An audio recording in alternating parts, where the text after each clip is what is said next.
Have you ever sat in a room full of people and felt completely alone? Not because no one is talking to you, but because the conversation never reaches the places your mind actually lives. You listen. You smile. You nod. Yet something inside stays quiet, watching from a distance, sensing that the exchange is happening on a surface you left behind years ago. If that feeling is familiar, this is not a personality flaw. It may be the inevitable result of a mind that refuses to stay shallow. Carl Jung spent decades studying the human psyche and observed a pattern that most people never name. The deeper a person goes into self-examination, the more they begin to stand apart from the collective. What looks like loneliness from the outside is often the natural consequence of seeing more than the average person is willing to see. In the next few minutes you will understand why this separation happens, why it cannot be fixed by simply trying harder to fit in, and what it actually costs, and gives, those who carry this kind of awareness. The first thing to understand is that depth is not the same as intelligence. Many intelligent people remain comfortably inside the shared stories of their culture. They can analyze, debate, and succeed without ever questioning the emotional atmosphere they live in. Depth is different. Depth is the refusal to accept the first layer of meaning. It is the mind that keeps asking what is underneath the smile, the agreement, the social performance. Jung noticed that people who live this way develop a kind of psychological double vision. They see the mask and the face behind it at the same time. Once that happens, ordinary conversation starts to feel incomplete. You notice the small contradictions others overlook. You hear the fear inside the joke. You sense the emptiness behind the confident statement. This does not make you superior. It simply makes you unable to pretend the surface is all there is. And because most social interaction is built on that surface, you begin to feel like a guest who arrived at the wrong party. The music is playing, the people are dancing, yet the frequency is wrong for you. Over time the gap widens. You stop offering the full version of your thoughts because you already know they will land in silence or discomfort. So you edit. You keep the safer parts. And the real self stays in the background, watching. This is the beginning of the solitude Jung described. It is not isolation by choice. It is isolation by perception. The more accurately you see the psychological patterns around you, the harder it becomes to participate in them without feeling false. You start to prefer silence over small talk not because you dislike people, but because the alternative feels like wearing clothes that no longer fit. There is a second layer that makes this even more difficult. Deep thinkers often develop what Jung called a strong relationship with the unconscious. Dreams become vivid. Intuitions arrive without invitation. Emotional undercurrents that others ignore press against your awareness. You cannot simply turn this off. The psyche of a deep person is not content with the daylight world of roles and routines. It keeps sending messages from the darker, richer regions of the mind. While others are focused on the next task or the next social obligation, part of your attention is always listening inward. This divided focus creates a subtle distance. People sense it even when they cannot name it. They feel that you are not fully with them, and they are right. Part of you is elsewhere, attending to something they do not share. This is where many deep individuals begin to doubt themselves.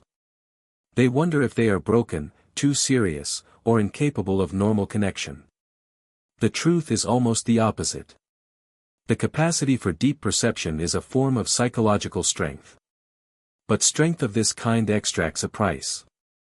The collective, Jung observed, prefers consensus over clarity. It rewards those who reinforce the shared story and grows uneasy around those who quietly question it.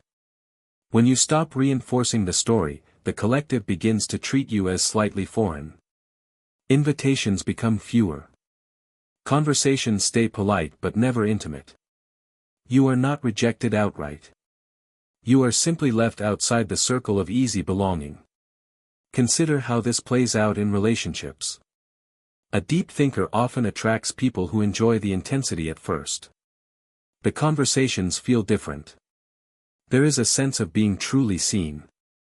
Yet over time the intensity becomes uncomfortable for the other person. Most people want connection that soothes, not connection that reveals. When your presence keeps pointing toward the unexamined parts of their life, they eventually pull away. You are left wondering what you did wrong. The answer is usually nothing. You simply remained honest longer than the relationship could tolerate. Jung understood that genuine relatedness requires both people to meet at a similar depth. When that match is rare, the deep individual spends long stretches alone, not by preference, but by the scarcity of equals. There is another mechanism at work that most people never notice. The deep mind has a lower tolerance for psychological noise. Gossip, status games, and emotional manipulation register as static. Where others can ignore these currents and continue functioning, you feel them as friction. You may stay quiet in group settings not out of shyness but because speaking would require you to pretend the noise is not there. This silence is often misread as arrogance or disinterest. In reality, it is self-preservation. Every time you force yourself to participate in the noise, something inside you contracts. Over years, this contraction becomes a habit of withdrawal. You conserve your energy for the rare moments when the conversation actually goes somewhere real. Midway through this pattern, something more subtle appears. You begin to notice that loneliness is not only external. There is an inner loneliness as well, the sense that even when someone is physically present, the deeper layers of your experience remain unshared. This is the open question many deep thinkers carry: is there anyone who can meet me where I actually live? The answer is not always no.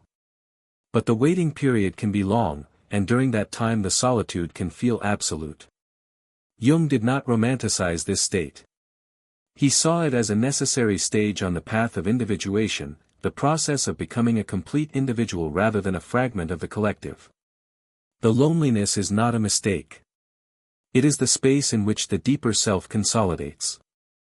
Yet here is the part that often goes unspoken. The same depth that isolates also protects. Once you have learned to sit with yourself without constant external validation, you become harder to manipulate. You no longer need the approval of the group to feel real. This independence is threatening to those who still rely on the collective for their sense of identity. They may call you distant, cold, or overly intense. What they are really sensing is that you no longer need them in the way they need others. The imbalance creates discomfort. You did not create the imbalance. Depth did. There is a further cost that appears later. Deep thinkers often develop a heightened awareness of time and mortality. Ordinary distractions lose their power. The mind keeps returning to the larger questions: what this life is for, what remains when the roles fall away, what it means to live without self-deception. These questions are not popular at dinner tables. When you carry them, the small talk of daily life can feel almost absurd. You participate because you must, yet part of you is already standing outside the scene, observing its temporary nature. This dual awareness is exhausting if you fight it. If you accept it, it becomes a form of quiet freedom. You stop demanding that the world match your depth. You simply stop expecting it to. Jung suggested that the people who feel this separation most acutely are often those closest to what he called the self, the organizing center of the psyche that seeks wholeness rather than popularity. The path toward the self is not crowded. Most people remain identified with the persona, the social mask that allows them to function. When you begin to loosen that identification, you step out of the main current. The loneliness that follows is the feeling of walking a narrower road. It is not proof that something is wrong with you. It is evidence that something is changing.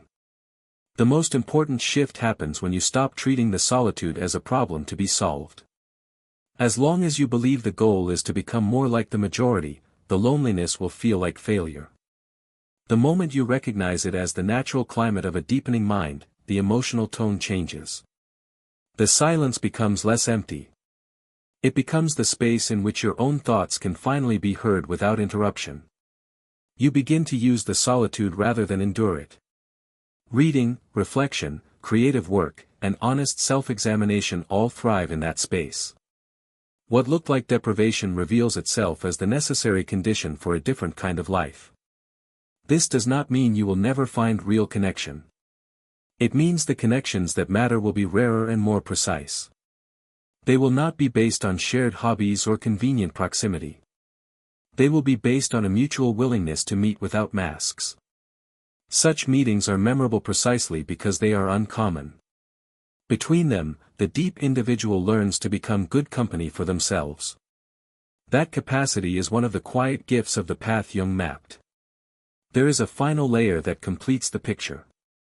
Many people who feel this isolation carry a secret hope that one day they will find a place where their depth is the norm rather than the exception. That hope is understandable, yet it can keep you leaning forward into a future that may never fully arrive. The more realistic movement is inward. You stop searching for a community that matches your intensity and start building an inner life that does not require constant external confirmation. When that foundation is solid, the occasional genuine connection becomes a gift rather than a necessity. You can receive it without clinging and release it without collapsing. The loneliness of the deep thinker is therefore not a permanent sentence.